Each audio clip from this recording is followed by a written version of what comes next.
Capítulo 4. E quando o Senhor entendeu que os fariseus tinham ouvido que Jesus fazia e batizava mais discípulos do que João, ainda que Jesus mesmo não batizava, mas os seus discípulos, deixou a Judéia e foi outra vez para a Galiléia. E era-lhe necessário passar por Samaria. Foi, pois, a uma cidade de Samaria chamada Sicar, junto da herdade que Jacó tinha dado a seu filho José. E estava ali a fonte de Jacó. Jesus, pois, cansado do caminho, assentou-se assim junto da fonte. Era isto quase a hora sexta. E veio uma mulher de Samaria tirar água, e disse-lhe Jesus: Dá-me de beber. Porque os seus discípulos tinham ido à cidade comprar comida.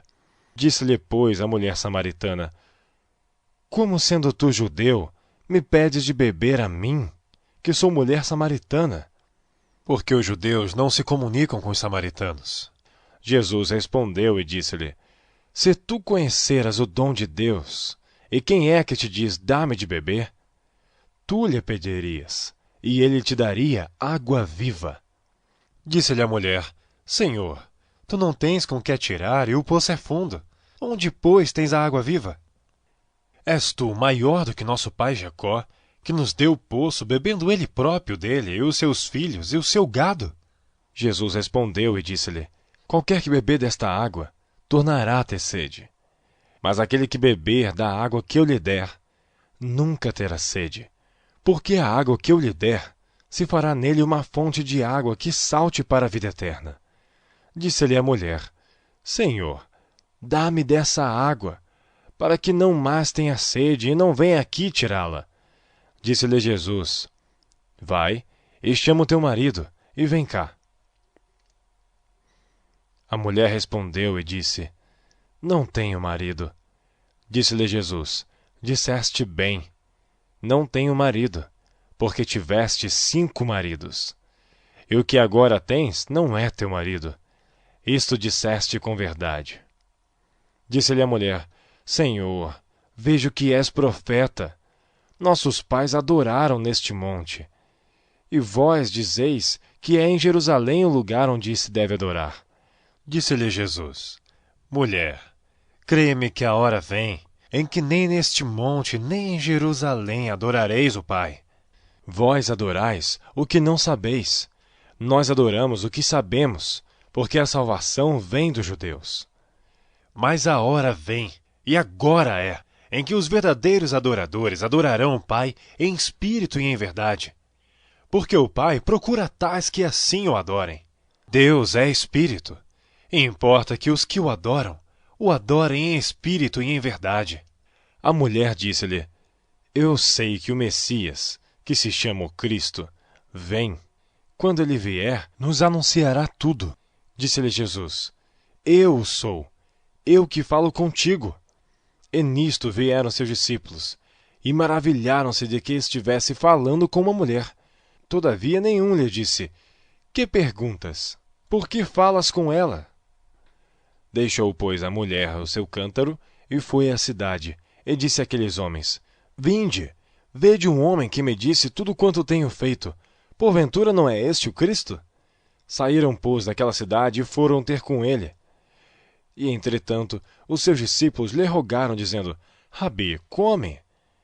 Ele, porém, lhes disse: Uma comida tenho para comer, que vós não conheceis. Então os discípulos diziam uns aos outros: Trouxe-lhe porventura alguém algo de comer? Jesus disse-lhes: A minha comida é fazer a vontade daquele que me enviou e realizar a sua obra. Não dizeis vós que ainda há 4 meses, até que venha a ceifa?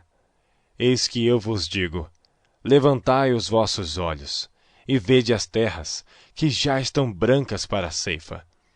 E o que ceifa recebe galardão, e ajunta fruto para a vida eterna, para que, assim o que semeia, como o que ceifa, ambos se regozijem.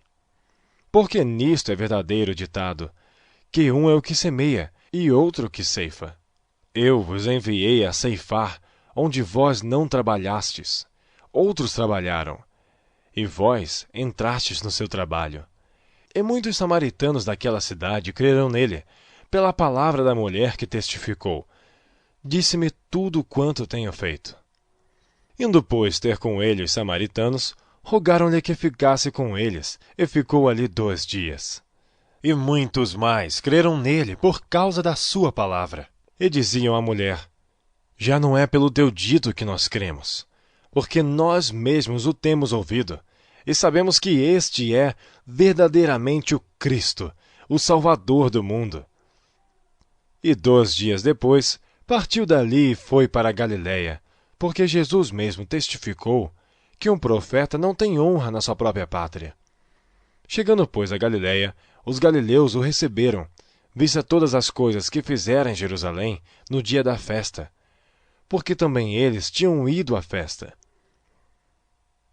Segunda vez foi Jesus a Caná da Galiléia, onde da água fizera vinho. E havia ali um nobre, cujo filho estava enfermo em Cafarnaum. Ouvindo esse que Jesus vinha da Judéia para a Galiléia, foi ter com ele, e rogou-lhe que descesse e curasse o seu filho, porque já estava à morte. Então Jesus lhe disse: se não virdes sinais e milagres, não crereis. Disse-lhe o nobre: Senhor, desce antes que meu filho morra. Disse-lhe Jesus: vai, o teu filho vive. E o homem creu na palavra que Jesus lhe disse, e partiu. E descendo ele logo, saíram-lhe ao encontro os seus servos, e lhe anunciaram, dizendo: o teu filho vive. Perguntou-lhes, pois, a que hora se achara melhor. E disseram-lhe: ontem às 7 horas a febre o deixou. Entendeu, pois, o pai que era aquela hora mesmo em que Jesus lhe disse: o teu filho vive, e creu ele e toda a sua casa. Jesus fez este segundo milagre quando ia da Judéia para a Galiléia.